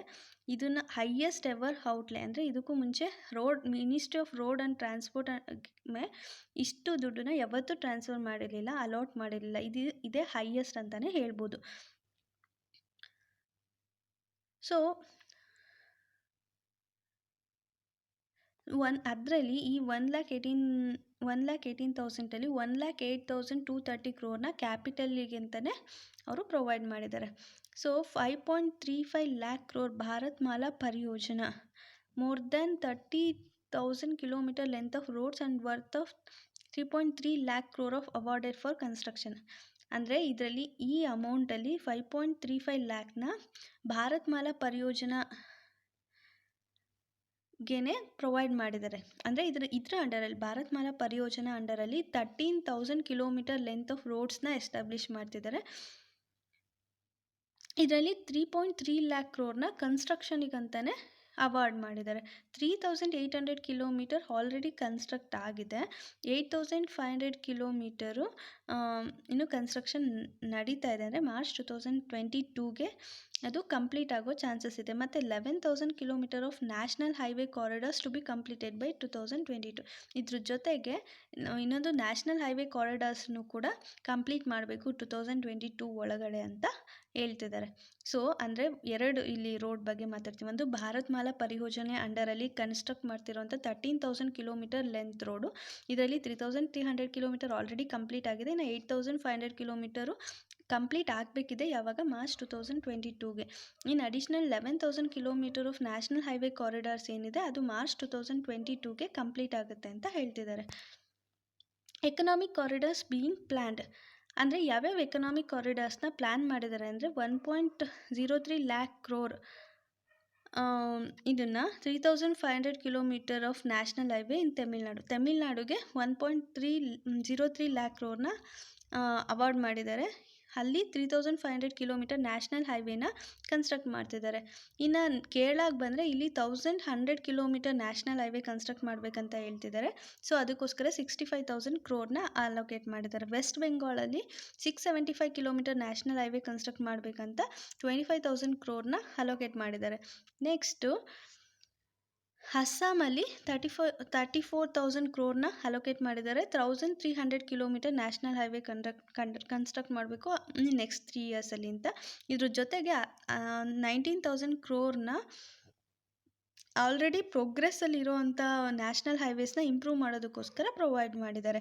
ನೆಕ್ಸ್ಟು ಫ್ಲ್ಯಾಗ್ಶಿಪ್ ಕಾರಿಡಾರ್ ಎಕ್ಸ್‌ಪ್ರೆಸ್ ವೇನ ಬಗ್ಗೆ ಅಂದರೆ ಎಲ್ಲೆಲ್ಲಿದೆ ಈ ಫ್ಲ್ಯಾಗ್ಶಿಪ್ ಕಾರಿಡಾರ್ ಎಕ್ಸ್‌ಪ್ರೆಸ್ ವೇ ಅಂದರೆ ಡೆಲ್ಲಿ ಮತ್ತು ಮುಂಬೈ ಎಕ್ಸ್‌ಪ್ರೆಸ್ ವೇ ಇದನ್ನು ಇಂಪ್ರೂವ್ ಮಾಡೋದಕ್ಕೋಸ್ಕರ 260 ಕಿಲೋಮೀಟರ್ನ ಮಾಡೋದಕ್ಕೆ ನೆಕ್ಸ್ಟ್ ಇದು 260 ಕಿಲೋಮೀಟರ್ ಇದೆ. ಸೊ ಇದಕ್ಕೋಸ್ಕರ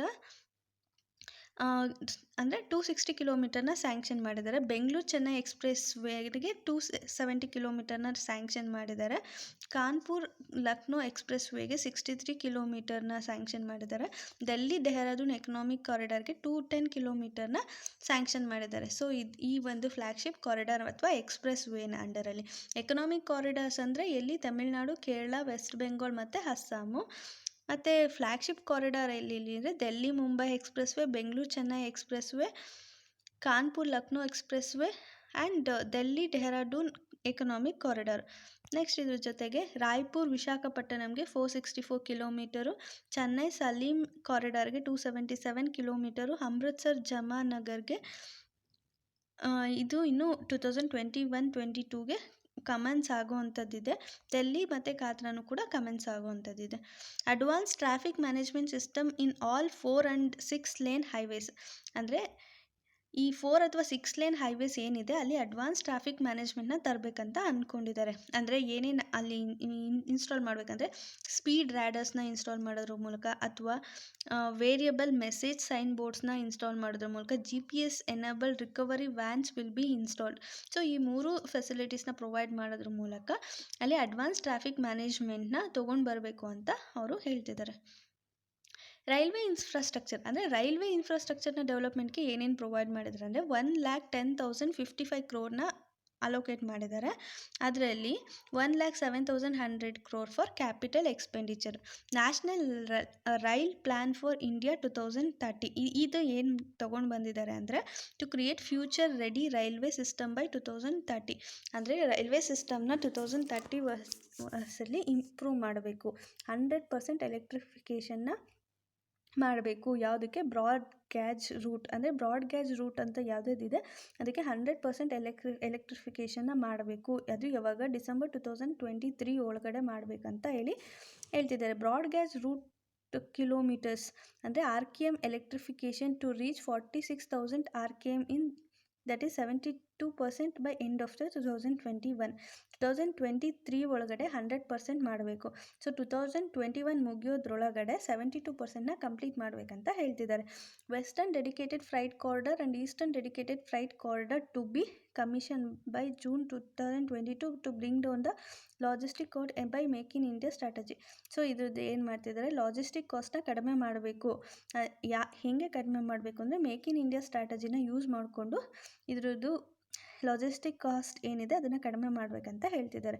ಅಡಿಷ್ನಲ್ ಇನಿಷಿಯೇಟಿವ್ ಏನೇನು ಪ್ರಪೋಸ್ ಮಾಡಿದ್ದಾರೆ ಅಂದರೆ Sonnagar and Gomoh section of eastern dedicated freight corridor taken up as a public private mode in 2021-22. So ಇದನ್ನು ಡೆವಲಪ್ ಮಾಡೋದಕ್ಕೋಸ್ಕರ ಪಬ್ಲಿಕ್ ಪ್ರೈವೇಟ್ ಪಾರ್ಟ್ನರ್ಶಿಪ್ ಮೋಡಲ್ಲಿ ತೊಗೊಂಡು ಇದನ್ನು ಡೆವಲಪ್ ಮಾಡಬೇಕಂತ ಇನ್ನೊಂದು ಇನಿಷಿಯೇಟಿವ್ನ ತೊಗೊಂಡಿದ್ದಾರೆ. Future dedicated freight corridor projects ಫ್ಯೂಚರಲ್ಲಿ ಯಾವುದಾದ್ರು ಮಾಡಬೇಕಂತಿದ್ದಾರೆ ಅಂದರೆ east coast corridor from Kharagpur to Vijayawada, east west corridor from Bhusawal to Kharagpur to Dankuni, north south corridor from Itarsi to Vijayawada. So ಈ 3 ಕಾರಿಡಾರ್ಸ್ನ ಫ್ಯೂಚರಲ್ಲಿ ಡೆವಲಪ್ ಮಾಡಬೇಕಂತ ಹೇಳ್ತಿದ್ದಾರೆ. Measure for passenger convenience and safety. Passenger convenience ಆಗೋದಕ್ಕೆ ಮತ್ತು ಸೇಫ್ಟಿ ಪ್ರೊವೈಡ್ ಮಾಡೋದಕ್ಕೆ ಏನೇನು ಮೆಜರ್ಸ್ ತೊಗೊಂಡಿದ್ದಾರೆ ಅಂದರೆ aesthetically designed vista dome LHP coach on tourist routes for better travel. Tourist ಎಲ್ಲಿ ಜಾಸ್ತಿ ಬರ್ತಾರೆ ಅಲ್ಲಿ ಒಂದು ಅಸ್ಥೆಟಿಕ್ ಬ್ಯೂಟಿ ಅಂದರೆ ಒಂದು ಒಳ್ಳೆ ಅವ್ರಿಗೊಂದು ಎಂಟರ್ಟೈನ್ಮೆಂಟ್ ಕೊಡೋದಕ್ಕೋಸ್ಕರ ವಿಸ್ತಾ ಡೋಮ್ LHP ಕೋಚ್ನ ಡಿಸೈನ್ ಮಾಡಿದ್ದಾರೆ ಟೂರಿಸ್ಟಿಗೋಸ್ಕರನೇ. High density network and highly utilise network routes to have indigenously developed automatic train protection system.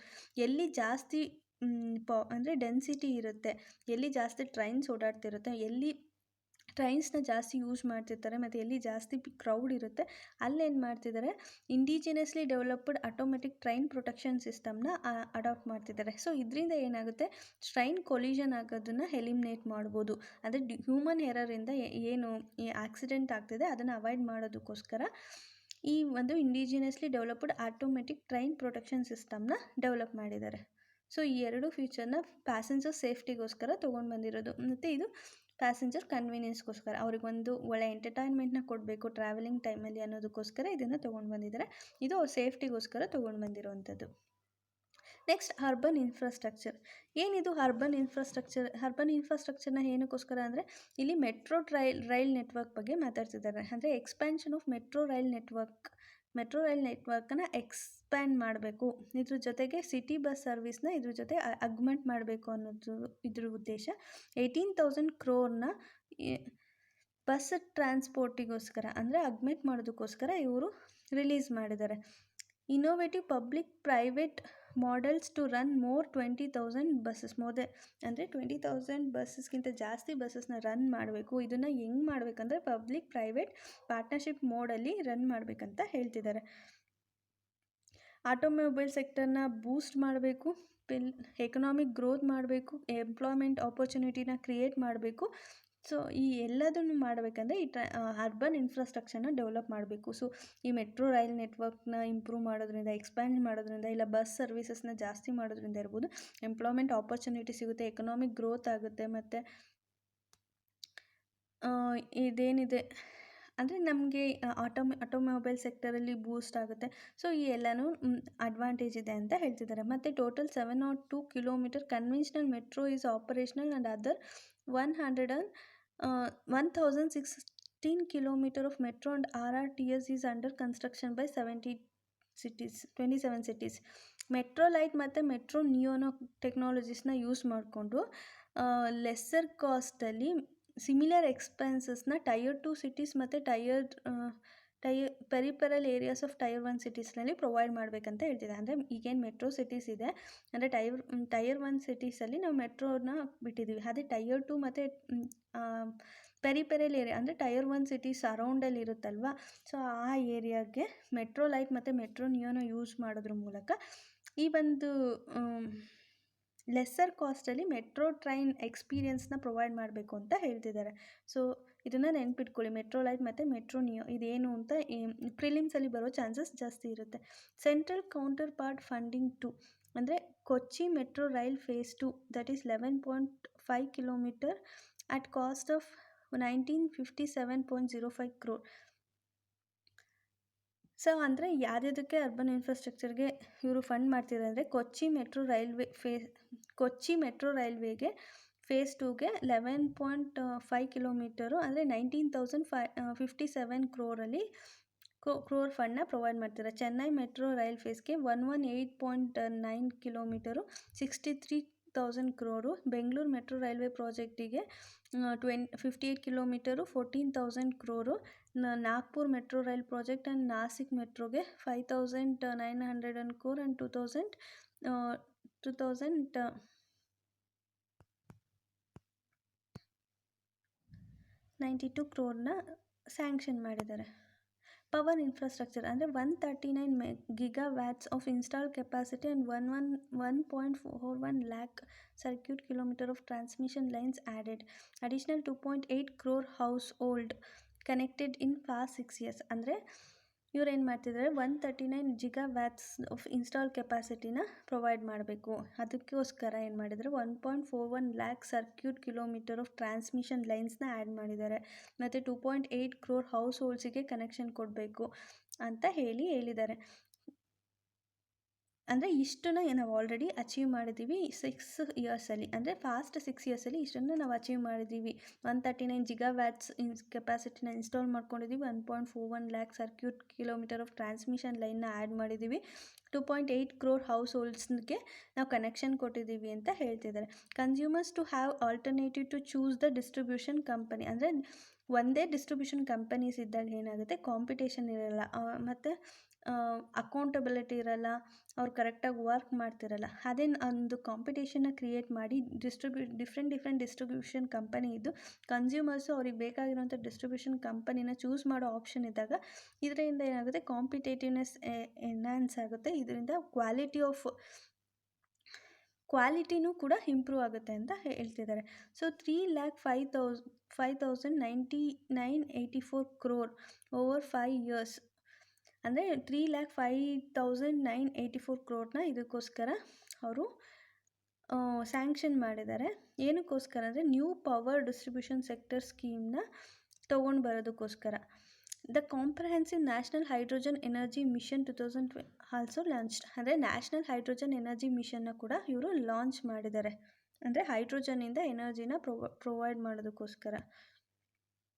Next ports, shipping and waterways, ಅಂದರೆ 2,000 crore ಇದಕ್ಕೋಸ್ಕರ ಅವರು ತೊಗೊಂಡು ಬಂದಿದ್ದಾರೆ. ಯಾವುದು ಅಂದರೆ 7 ಪ್ರಾಜೆಕ್ಟಿಗೋಸ್ಕರ, ಅಂದರೆ PPP ಮೋಡಲ್ಲಿ ಇದನ್ನು ಇಂಪ್ಲಿಮೆಂಟ್ ಮಾಡಬೇಕಂತ ಹೇಳ್ತಿದ್ದಾರೆ. ಫಾರ್ ಆಪ್ರೇಷನ್ ಆಫ್ ಮೇಜರ್ ಪೋರ್ಟ್ಸ್ನ ಆಪರೇಟ್ ಮಾಡೋದಕ್ಕೋಸ್ಕರ 2,000 crore ರಿಲೀಸ್ ಮಾಡಿದ್ದಾರೆ under 7 project. It is offered in PPP mode, that is public private partnership mode.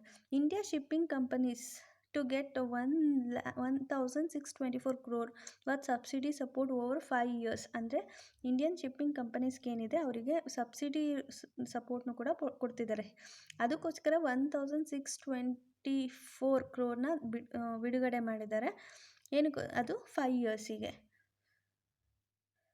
Double the recycling capacity around 4.5 million light displacement ton by 2024 to generate additional 1.5 lakh jobs. ಅಂದರೆ ಇವರು ಜಾಬ್ಸ್ನ ಜಾಸ್ತಿ ಮಾಡೋದಕ್ಕೋಸ್ಕರ, additionally 1.5 lakh ಜಾಬ್ಸ್ನ ಜಾಸ್ತಿ ಮಾಡೋದಕ್ಕೋಸ್ಕರ recycling ಕೆಪಾಸಿಟಿನ double ಮಾಡಬೇಕು ಅಂತ ಹೇಳ್ತಿದ್ದಾರೆ. Around 4.5 million light displacement ಟನ್ನ 2024 ಒಳಗಡೆ ಅವರು ರೀಸೈಕಲ್ ಮಾಡಬೇಕಂತ ಹೇಳ್ತಿದ್ದಾರೆ. ನೆಕ್ಸ್ಟ್ ಪೆಟ್ರೋಲಿಯಂ ಮತ್ತು ನ್ಯಾಚುರಲ್ ಗ್ಯಾಸ್, ಅಂದರೆ ಪೆಟ್ರೋಲಿಯಂ ಮತ್ತು ನ್ಯಾಚುರಲ್ ಗ್ಯಾಸ್ ಇದಕ್ಕೆ ರಿಲೇಟೆಡ್ ಆಗಿರೋಂಥ ಸ್ಕೀಮ್ ಯಾವುದು ಅಂದರೆ ಉಜ್ವಲ ಸ್ಕೀಮ್. ಇದೇನು ಮಾಡುತ್ತೆ, 1 crore ಮೋರ್ ಬೆನಿಫಿಷಿಯರ್ಸ್ನ ಆ್ಯಡ್ ಮಾಡಬೇಕು ಅಂತ ಹೇಳ್ತಿದ್ದಾರೆ. 100 more ಡಿಸ್ಟ್ರಿಕ್ಟ್ಸ್ನ ಸೆಲೆಕ್ಟ್ ಮಾಡಬೇಕು. ಸೊ ಇದರಿಂದ ಏನಾಗುತ್ತೆ, city gas distribution network next 3 yearsಲ್ಲಿ ಜಾಸ್ತಿ ಆಗುತ್ತೆ. ಸೊ ನೆಕ್ಸ್ಟ್ 3 yearsಲ್ಲಿ ಸಿಟಿ ಗ್ಯಾಸ್ ಡಿಸ್ಟ್ರಿಬ್ಯೂಷನ್ ನೆಟ್ವರ್ಕಿಗೆ 100 more ಡಿಸ್ಟ್ರಿಕ್ಟ್ಸ್ನ ಆ್ಯಡ್ ಮಾಡಬೇಕಂತ ಹೇಳ್ಬಿಟ್ಟು ಇವರು ಹೇಳ್ತಿದ್ದಾರೆ. ನ್ಯೂ ಗ್ಯಾಸ್ ಪೈಪ್ಲೈನ್ ಪ್ರಾಜೆಕ್ಟನ್ನು ಜಮ್ಮು ಆ್ಯಂಡ್ ಕಾಶ್ಮೀರಲ್ಲಿ ತೊಗೊಂಡು ಬಂದಿದ್ದಾರೆ. And independent gas transport system ಆಪರೇಟರ್ನು ಕೂಡ ಇವರು ತೊಗೊಂಡು ಬಂದಿದ್ದಾರೆ.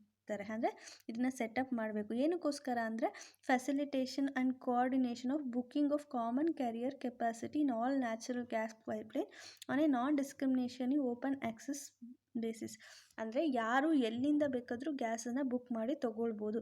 ಅದಕ್ಕೋಸ್ಕರ ಏನು ಮಾಡಿದ್ದಾರೆ, ಗ್ಯಾಸ್ ಟ್ರಾನ್ಸ್ಪೋರ್ಟ್ ಸಿಸ್ಟಮ್ ಆಪರೇಟರ್ನ ತೊಗೊಂಡು ಬಂದಿದ್ದಾರೆ. ಸೊ ಇದ್ರ ಮೂಲಕ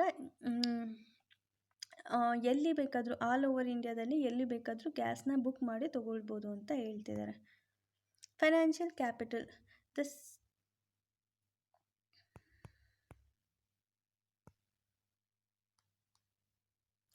what is financial capital? Financial capital ಅಂದರೆ ಏನು? ಇದೊಂದು ಸಿಂಗಲ್ ಸೆಕ್ಯೂರಿಟಿ ಮಾರ್ಕೆಟ್ಸ್ ಕೋಡ್.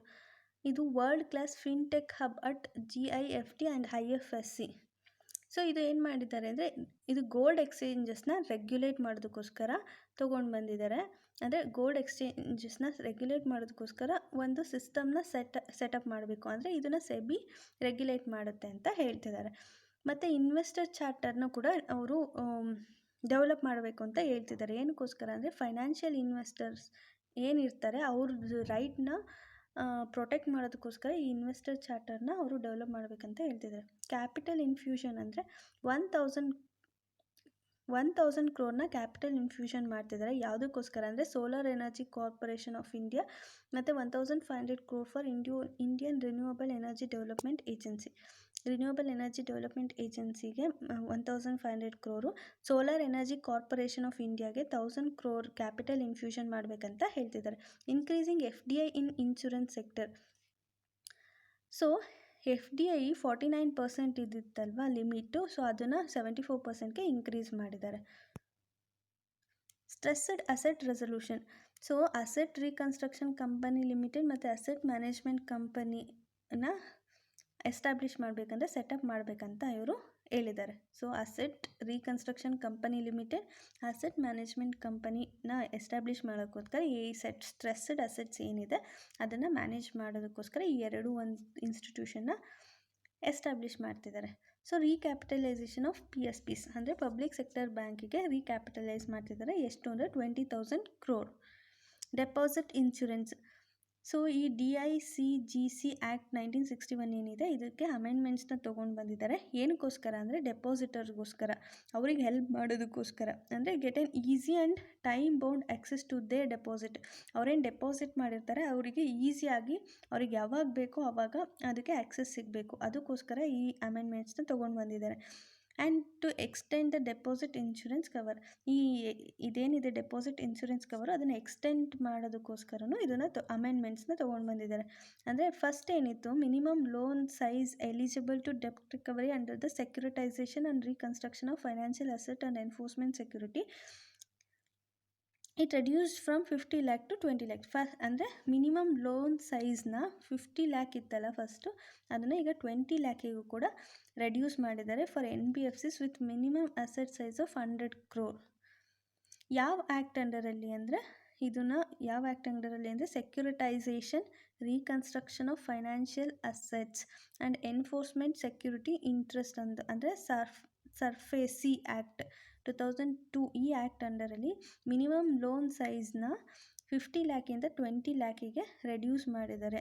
ಇದ್ರದ್ದು ಅಸೆಟ್ ಸೈಜು 100 crore ಇರಬೇಕು. ಮಿನಿಮಮ್ ಅಸೆಟ್ ಸೈಜು 100 crore ಇರಬೇಕು ಅಂತ ಒಂದು NBFCಗೆ ಈ ಮಿನಿಮಮ್ ಲೋನ್ ಸೈಜ್ ಏನಿದೆ ಅದನ್ನು 50 lakhಯಿಂದ 20 lakhಗೆ ರೆಡ್ಯೂಸ್ ಮಾಡಿದ್ದಾರೆ.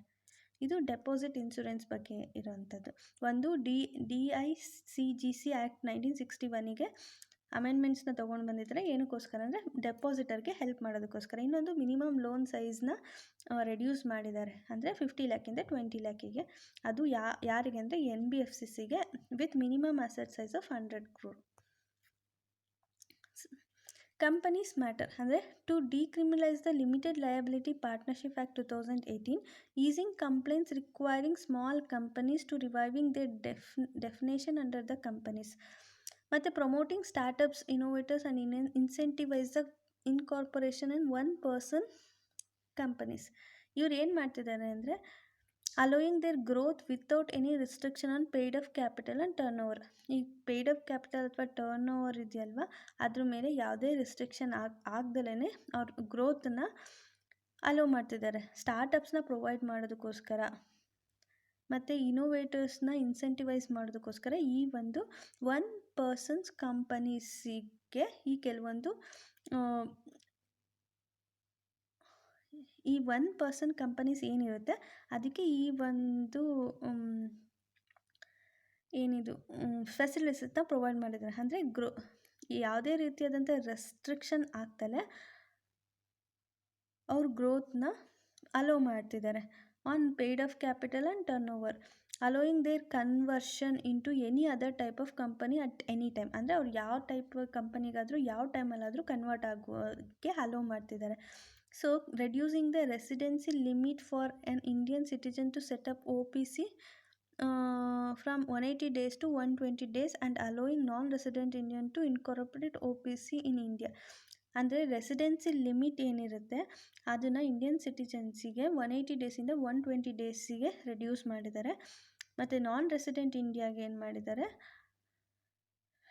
ಅವರು ಒನ್ ಪರ್ಸನ್ ಕಂಪನಿ ಜೊತೆಗೆ ಇನ್ಕಾರ್ಪೊರೇಟ್ ಮಾಡ್ಕೊಳ್ಳೋದಕ್ಕೂ ಕೂಡ ಅಲೋ ಮಾಡಿದ್ದಾರೆ. So to ensure faster resolution of cases by strengthening NCLTs. ಅಂದರೆ ಏನಾದರೂ ತೊಂದರೆ ಇದೆ ಈಗ ರೆಸಲ್ಯೂಷನ್ನ ಫಾಸ್ಟರ್ ಮಾಡೋದಕ್ಕೋಸ್ಕರ NCLTನ ಸ್ಟ್ರೆಂಥನ್ ಮಾಡಬೇಕು ಅಂತಿದ್ದಾರೆ. ಮತ್ತು ಕೋರ್ಟ್ ಸಿಸ್ಟಮ್ನ ಇಂಪ್ಲಿಮೆಂಟ್ ಮಾಡಬೇಕಂತಿದ್ದಾರೆ. Introduction of alternate methods of ಡೆಫ್ಟ್ ರೆಸಲ್ಯೂಷನ್ಸ್. ಅಂದರೆ ಡೆಫ್ಟ್ ರೆಸಲ್ಯೂಷನ್ನ ರಿಸಾಲ್ವ್ ಮಾಡೋದಕ್ಕೋಸ್ಕರ ಆಲ್ಟರ್ನೇಟಿವ್ ಮೆಥಡ್ನ ಇಂಟ್ರೊಡ್ಯೂಸ್ ಮಾಡಬೇಕು. ಮತ್ತು ಸ್ಪೆಷಲ್ ಫ್ರೇಮ್ವರ್ಕ್ ಫಾರ್ MSMEಗೆ ಸ್ಪೆಷಲ್ ಫ್ರೇಮ್ವರ್ಕ್ನ ತೊಗೊಂಡು ಬರಬೇಕು ಅಂತಲೂ ಹೇಳ್ತಿದ್ದಾರೆ. Launch of data analytic artificial intelligence machine learning and MCA 21 version 3.0 in 2021-22. ಸೊ ಮತ್ತು ಈ ಏನಾದರೂ ಪ್ರಾಬ್ಲಮ್ಸ್ ಇದ್ದರೆ ಸಾಲ್ವ್ ಮಾಡೋದಕ್ಕೋಸ್ಕರ data analytics intelligence artificial intelligence, machine learning, MCA 21 version 3.0 ಇದನ್ನೆಲ್ಲನೂ ತೊಗೊಂಡು ಬಂದಿದ್ದಾರೆ. ಸೊ ಈಗ ಏನಾದರೂ ಕೇಸಸ್ ಇದ್ದರೆ ಅದನ್ನು ರಿಸಾಲ್ವ್ ಮಾಡೋದಕ್ಕೋಸ್ಕರ NCERT ಸ್ಟ್ರೆಂಥನ್ ಮಾಡಬೇಕು, ಈ ಕೋರ್ಸ್ನ ಎಸ್ಟಾಬ್ಲಿಷ್ ಮಾಡಬೇಕು, ಡೆಪ್ಟ್ ರೆಸೊಲ್ಯೂಷನ್ಗೋಸ್ಕರ ಆಲ್ಟರ್ನೇಟ್ ಮೆಥಡ್ಸ್ನ ಯೂಸ್ ಮಾಡ್ಕೋಬೇಕು, ಮತ್ತು ಸ್ಪೆಷಲ್ ಫ್ರೇಮ್ವರ್ಕ್ನ ಪ್ರೊವೈಡ್ ಮಾಡಬೇಕು MSMEಗೆ ಅಂತಲೂ ಹೇಳಿದ್ದಾರೆ. ಮತ್ತು ಟೆಕ್ನಾಲಜೀಸ್ನ ಯೂಸ್ ಮಾಡಿಕೊಂಡು ಇದನ್ನು ಸಾರ್ಟ್ ಔಟ್ ಮಾಡಬೇಕು ಅಂತಲೂ ಹೇಳ್ತಿದ್ದಾರೆ. ಸೊ ನೆಕ್ಸ್ಟು ಡಿಸ್ಇನ್ವೆಸ್ಟ್ಮೆಂಟ್ ಮತ್ತು ಸ್ಟ್ರಾಟಜಿಕ್ ಸೇಲ್ ಅಂದರೆ 1,75,000 crore ಇದಕ್ಕೋಸ್ಕರ ರಿಲೀಸ್ ಮಾಡಿದ್ದಾರೆ. Strategic disinvestment of BPCL, air India, shipping corporation of India, container corporation of India. So ಇವೆಲ್ಲ ಕಂಪನೀಸಿಗೂ ಡಿಸ್ಇನ್ವೆಸ್ಟ್ಮೆಂಟ್ ಮಾಡಬೇಕಂತ ಅವರು ಡಿಸೈಡ್ ಮಾಡಿದ್ದಾರೆ. Other than IDBI Bank, 2 public sector banks and 1 general insurance company to be privatized. IDBI ಬ್ಯಾಂಕನ್ನು ಬಿಟ್ಟು ಇನ್ನೂ 2 public sector banks ಏನಿದೆ ಅದು ಮತ್ತು 1 ಜನರಲೈಸ್ಡ್ ಇನ್ಶೂರೆನ್ಸ್ ಕಂಪನಿ ಏನಿದೆ ಅವನ್ನ ಪ್ರೈವೇಟೈಸ್ ಮಾಡಬೇಕಂತ ಡಿಸೈಡ್ ಮಾಡಿದ್ದಾರೆ. IPO of LIC in 2021-22. New policy for strategic disinvestment was approved. ಅಂದರೆ ಇದೇನಿದೆ ಡಿಸ್ಇನ್ವೆಸ್ಟ್ಮೆಂಟ್ ಮಾಡೋದಕ್ಕೆ ಏನು ಪಾಲಿಸಿ ತೊಗೊಂಡು ಬಂದಿದ್ದಾರೆ ಅದನ್ನು ಅಪ್ರೂವ್ ಮಾಡಿದ್ದಾರೆ. Special purpose vehicle in the form of company to monetize idle land. ಈಗ ಯಾವುದಾದ್ರೂ ಒಂದು ಐಡಲ್ ಲ್ಯಾಂಡ್ ಇದ್ದರೆ ಅದನ್ನು ಮಾನಿಟೈಸ್ ಮಾಡೋದಕ್ಕೋಸ್ಕರ ಸ್ಪೆಷಲ್ ಪರ್ಪಸ್ ವೆಹಿಕಲ್ನ ತೊಗೊಂಡು ಬಂದಿದ್ದಾರೆ. And revise mechanism for ensuring timely closure of sick or loss making CPSEs.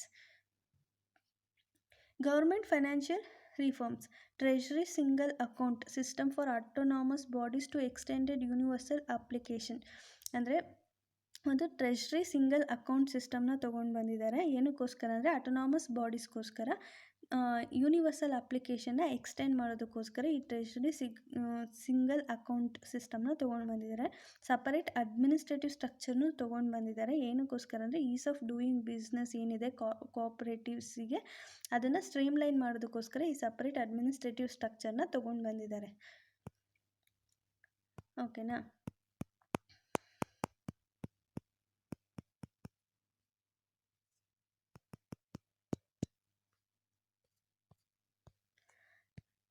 Okay, thank you all. ನಿಮಗೆ ಇನ್ನು 4 ಪಿಲ್ಲರ್ಸ್ ಆಫ್ ಬಜೆಟ್ ಏನಿದೆ ಅದನ್ನು ಪಾರ್ಟ್ 2ನಲ್ಲಿ ಡಿಸ್ಕಸ್ ಮಾಡೋಣ. Thank you all.